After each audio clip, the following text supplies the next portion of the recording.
Ce sont ces instants traumatisants et troublants qui nous rappellent à tous que nous avons un but important dans la vie, que nous devons nous battre. Nous battre pour ce qui nous appartient, principalement notre vie. Et ensuite, notre but, notre objectif, nous devons le poursuivre avec tout notre cœur.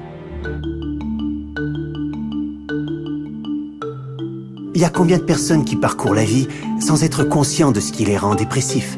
C'est toujours la faute de leur environnement. Mon patron ne me comprend pas, mon petit ami, mon mari, ma petite amie ou peu importe qui n'arrive pas à me comprendre. Que pense cette personne-là? De quoi j'ai eu l'air dans cette situation? Est-ce que je suis assez bon? Suis-je suffisamment brillant? Ça va bien se passer pour moi? Est-ce embarrassant? Est-ce bien? Est-ce mal? Qu'est-ce qu'ils pensent de ça? Qu'est-ce qu'ils disent de ça? Et ça devient insensé. Regardez notre société aujourd'hui, il y a plusieurs personnes qui font des choses qu'ils n'ont pas envie de faire du tout. Ils n'aiment pas leur emploi et même qu'ils le détestent. Ils dépensent de l'argent qu'ils n'ont pas et ce afin d'essayer d'impressionner des gens qu'ils n'aiment pas.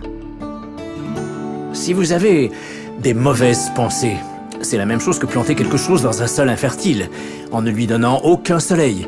Et ensuite, avoir espoir qu'il va en sortir quelque chose de bien, ça n'arrivera jamais. Si vous avez de bonnes réflexions, c'est ça le sol fertile. Il y a de fortes chances que ça pousse, qu'il y ait abondance, que ça amène la joie. Être soi-même partout.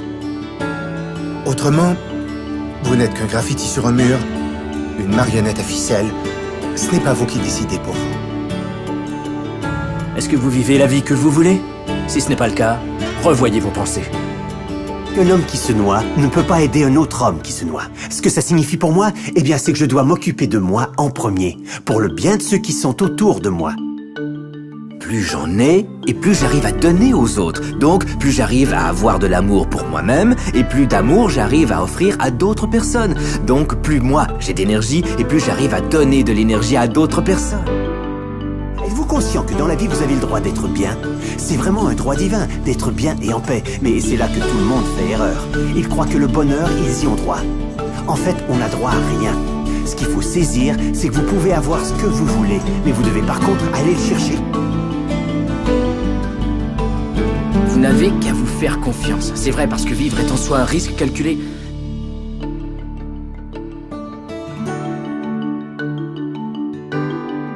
Vous allez pas arrêter de vivre parce que vous avez peur de tout. Vous avez qu'une vie à vivre et je crois que la passion et le dynamisme sont une bonne façon d'aller au-delà de nos peurs. J'aimerais qu'absolument tout le monde prenne conscience qu'il y a en vous quelque chose qui vous fait vous sentir important. Et c'est ce diamant. C'est ce diamant brut que vous avez à chercher toute votre vie. Vous arrêtez pas de le chercher. Mais si vous vous étiez posé cette simple question, qu'est-ce qui me fait me sentir important ?